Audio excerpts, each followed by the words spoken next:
भाई अगर आप रोज 5 वक्त की नमाज पढ़ोगे तो मैं आपको हर एक नमाज के बदले 1000 रुपए दूंगा। हाँ पढ़ लेंगे, वैसे भी खाना तो है नहीं। हाँ पढ़ लेंगे नमाज, वैसे भी बेरोजगार है, कोई अपनी लौंडियां भी नहीं दे रहा है, बहाने रिश्ता तो हो जाएगा। हाँ पढ़ लेंगे नमाज, वैसे भी नंबर कमा रहा है, इसलिए घर वाले पैसे भी नहीं दे रहा है, खर्चा पानी तो चली जाएगा। लेकिन अगर आपने एक भी नमाज छोड़ी तो आपको मुझे 1000 की जगह 5000 रुपए देने होंगे। हाँ मंजूर है। मैं तो 5 वक्त की पढ़ूंगा। मंजूर है। ये लो बेटे 1000, ये लिए 1000। शुक्रिया। पापा ये तो तुम्हें पैसे कुली की नमाज पढ़ना है, अल्लाह के लिए नहीं। बेटा बस तू देखता जा। अलिफ लाम मीम ज़ालिकल किताब। अंदर आ जाओ।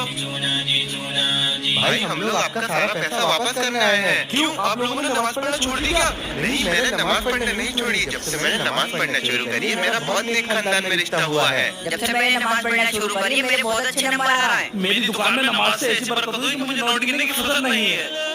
देखा बेटा हर परेशानी का एक ही हल है, वो है नमाज।